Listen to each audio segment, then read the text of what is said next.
welcome back. Now let us see the common implementation of machine learning algorithms. So for implementing any machine learning algorithm, what we require is a platform. A better platform can be a Python. There are many platforms, but Python is one of the better platforms available for implementing any machine learning solutions. So over the Python, we do have a layer called TensorFlow that helps in implementing the machine learning codes, machine learning algorithms, and we have Keras over that, and this will help us in building neural networks and ready-made models available for fine-tuning and all that. So let's look them in detail one by one. So starting with Python, why do we require Python? It's easy to learn and simple.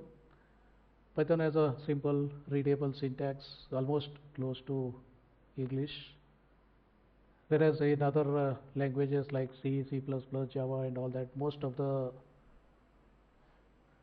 syntax based things are there, so which has too much of syntax and not very easily readable, and whereas Python is easily readable because the instructions of Python are almost like English.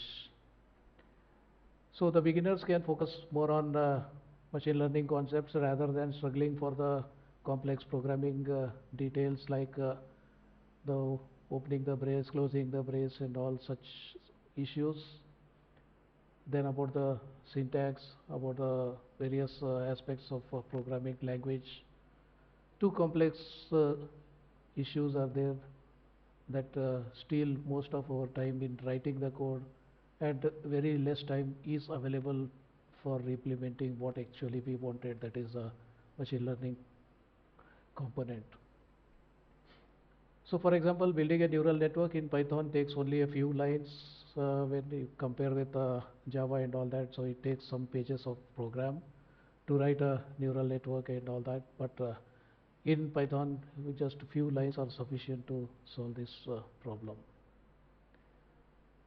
The next thing is we have a very rich ecosystem of libraries along with the Python that will help us simplify our work, and we can just depend on these libraries which are very rich in their performance. So this has got a very huge collection of machine learning and data science libraries specifically created for machine learning activities, data science activities, where a lot of libraries are available along with the Python. So that simplifies most of our work. So we don't have to write code for every algorithm. Algorithms are already coded in these libraries, and we just have to use them, just call their names and use them so as a function. So most of the activities are simple. So example, you have NumPy, SciPy. So these are useful for numerical computing and scientific computing respectively. So we do have huge libraries like NumPy. So NumPy has got many instructions that are useful for numeric computation, whereas SciPy has got a lot of instructions available for scientific computing and all that. If we are talking about big data, the data is available in the tables, other data sources and all that. Then importing, exporting the data, working with the data, manipulating the data and all that is made convenient through the library called Pandas. Then yes, without visualizing the data, it is not possible to understand what the information data is trying to give us. Only until we put that in the pictorial form, we will not be able to understand what are the relationship between the various components of the data and all that. So that is possible only when we plot them. So for plotting, we have excellent tools under Matplotlib and Seaborn and all that. So we have very excellent tools for visualizing the data, and that is possible only through Python. And then we have a big library of ML algorithms under scikit-learn. So under scikit-learn, we have a big set of classic machine learning algorithms available. You just have to name them, you don't have to define anything. So just take the data, and the model is directly created by using these ML tools, algorithms, which are under scikit-learn. And then of course TensorFlow, PyTorch, Keras are very much useful when it goes for a higher complexity of the problems like deep learning and all that. These are going to help us, and these are possible only through Python. Therefore, Python is a better choice for any machine learning engineer, because it provides a wonderful ecosystem of libraries for simplifying our activity.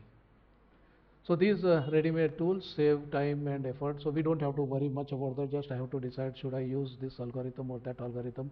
So once I know that I should use this algorithm, just name it, and you have that available through Scikit, TensorFlow, Keras, and all that. Just use them and solve your problem. And of course there is a strong community support we have. So if we are not able to understand anything, just talk to the community.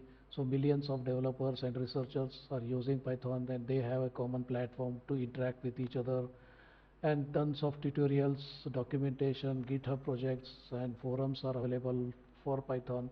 So if I am interested in working in Python, I just begin with some tutorials, get the documents, and if I want to know how a project can be initiated, how project can be built, instead of understanding everything from the scratch, let me take some already created project which is available on the GitHub, and just get a copy of that and try to see it, understand it, and then manipulate that and try to understand how that whole thing is created and all that. And there are many forums which we can interact, and if I feel some problems, if I am not able to solve my problem, I just post my problem onto the forum, and someone will be happy to answer my queries. So there is a big community available, which are strongly supporting us for all this. So lot of things available.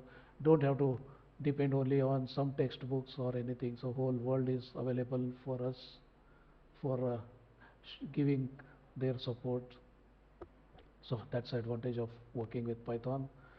And easy to debug, faster debug, and hence the learning curve is easier, faster. Then integration and flexibility, so can easily integrate with the C or C++ for speed critical parts. So whenever we have to work on ground level, like work at the machine level, then instead of writing Python code, we can write simple C or C++ code, and then integrate that with our Python code. So wherever we want to make sure that we want to work at ground level, at machine level, then we can write a C program, or even sometime if possible, then we can write assembly programs and integrate with our Python code. It works with the web frameworks like Flask, Django for deployment of machine learning models, compatible with big data tools like Spark, Hadoop, and all that. So it is directly compatible with that, because when you are working on machine learning, definitely we do require data. From where should I get the data? The data should be available somewhere on the internet, and I need to get the data. So it's a big data we have. Then for getting the big data, we need some big data tools like Hadoop, all that. So it is easily compatible. Python is easily compatible with Hadoop and all that. So we don't have to do much circus to connect Hadoop with our codes and all that. It's directly compatible. Then it is platform independence. That's the most important thing. What we talk about is, we don't know what platform we are going to use. So it may be Windows, Linux, Mac OS, cloud, by mobile, anywhere you can use it. So you just write a code in Python. So the same code can be run on Windows, Linux, Mac, cloud, mobile devices, anywhere it can run. So that's another greatest advantage of working with Python. So don't have to worry much about when you are trying to change the platform from one platform to another platform, or if multiple people are working together for a particular cause. Each one may be using different platforms. That here doesn't make any difference because the whole Python itself is platform independent. So I can create a part of the code in Windows and then forward it to another one who is now working on Linux. So he just takes my Python code and starts working on this Linux system and all that. It doesn't make any difference. I don't have to convert this code which was working on Windows compatible to the code which should run on Linux and all that. Nothing of that sort is required. Just take it, put it, use it. That's easy we have. So code can be easily shared, reproduced across the platforms without much modification. Don't need to modify because it is independent of that. Then visualization and data handling is very easy in Python. And machine learning mainly depends heavily on the data understanding. Unless until you understand the data, we will not be able to create a machine learning system. So to understand the data, just looking at the table, millions of rows, thousands of columns or hundreds of columns, all filled with numbers or something.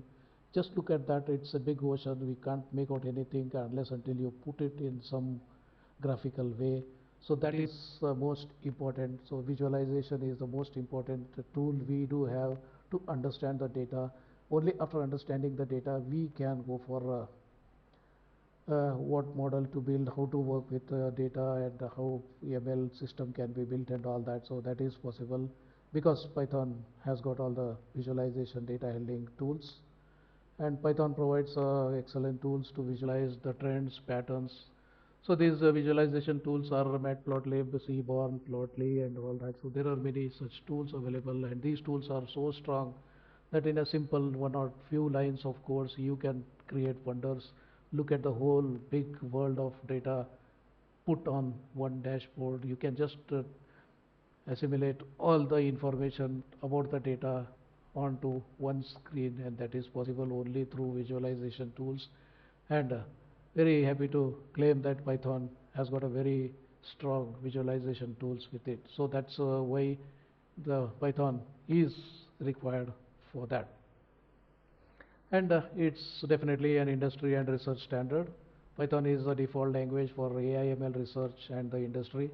So major companies like Google, Meta, Microsoft, Amazon, Tesla all use the Python for their ML solutions.